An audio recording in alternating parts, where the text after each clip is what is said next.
Standing over Dooku, Anakin would look over to Sidious, who had removed his hood. The familiar face of Palpatine would be revealed.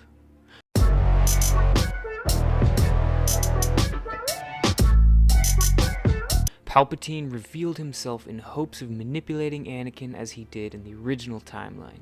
However, because Anakin had spent more time training with Yoda in the temple, he would not view Palpatine as a father figure as he did in the original timeline.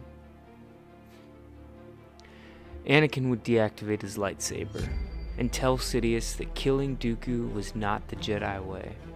Frustrated that Anakin did not go down the path to the dark side, Sidious would send a bolt of lightning at Anakin. But before it could hit him, Dooku was in front of Anakin, with his lightsaber ignited, blocking the lightning. Dooku would tell Anakin to run, that they were no match for Sidious, but he could hold him off long enough for Anakin to escape. Anakin would hesitate, thinking that he could help. But before he could, Dooku would use the Force to knock Anakin away.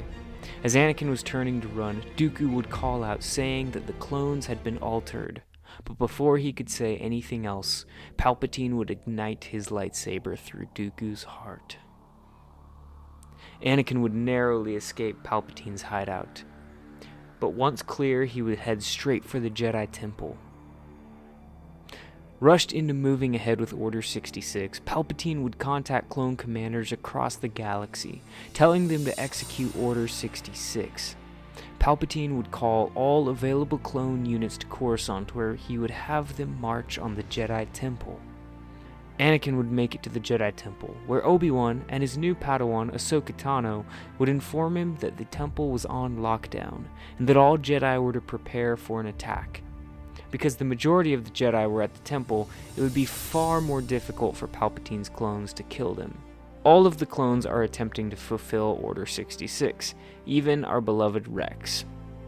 Anyways, now remember these events are taking place just after the first battle of Geonosis, so the Republic would not have had time to pass laws that allowed for more and more clones to be added to the Grand Army of the Republic. Every corner of the Jedi Temple and outside surrounding the temple would be filled with sounds of blasters and lightsabers. Wanting to speed things up, Palpatine would arrive on the battlefield and cut through the Jedi with no effort. The clones began to rally behind Sidious. No Jedi would stand a chance.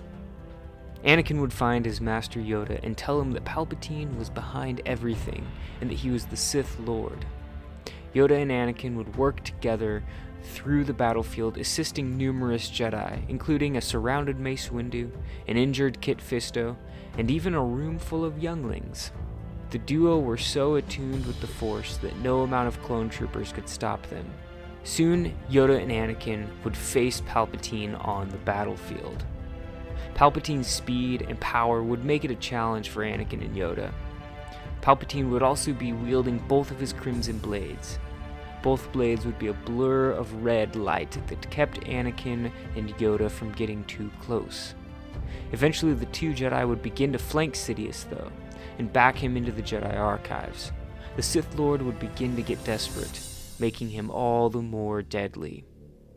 While Anakin and Yoda battled Darth Sidious, the rest of the Jedi began to rally together and drive the remaining clones out of the temple. Gaining the upper hand, the Jedi would focus on disarming the clones rather than killing them. While they did not know the details of the clone army's betrayal, they sensed that the clones were not themselves. As the battle wound down, Mace Windu would call Obi-Wan, Ki-Adi-Mundi, and Plo Koon to his side. He would lead them to go and aid Yoda and Anakin in their deadly duel. Full of rage that his plan was failing, Palpatine would send an explosion of lightning toward Yoda. This would knock the Jedi Master out of the fight, leaving Anakin alone. Palpatine would again attempt to turn Anakin, but the Chosen One could not be swayed. Anakin was so connected to the living Force that all of Palpatine's speed seemed to slow down. Anakin could see his victory before him. Yoda's training had served him well. Mace and the other Jedi who had followed him arrived at the Jedi archives just in time to see Anakin disarm Palpatine and knock him to the ground. Palpatine would send one last surge of lightning toward Anakin. but Anakin would raise his lightsaber to deflect the lightning back on Palpatine. Right before his eyes, the Sith Lord began to disintegrate. It was over. The surviving Jedi would round up the remaining clones, and using the Force they would detect the inhibitor chips. They would extract the chips and free the clones of Palpatine's control. Without Palpatine to pull the strings of the war, the Separatists would surrender to the Republic and peace would exist once more. To replace Palpatine, Bail Organa of Alderaan would be elected as the new Supreme Chancellor of the Republic, and Bail would usher in an era of true peace and freedom. Having fulfilled his destiny as the Chosen One, Anakin would be honored and celebrated among the Jedi, even including Mace Windu. Yoda, who had survived his wounds, would offer Anakin a spot on the council, but Anakin would decline, saying that for all the good the Jedi did, he still felt that their methods were not the most effective when it came to following the will of the Force and saving those who needed saving. A very Qui-Gon Jinn vibe. Anakin would leave the Jedi Order and travel the galaxy as a true Jedi, following the will of the Force. Occasionally he would stop on Coruscant to see his friends Obi-Wan and Ahsoka. But several years later, he would travel to Naboo, where he would reconnect with Padme Amidala. The two would fall in love.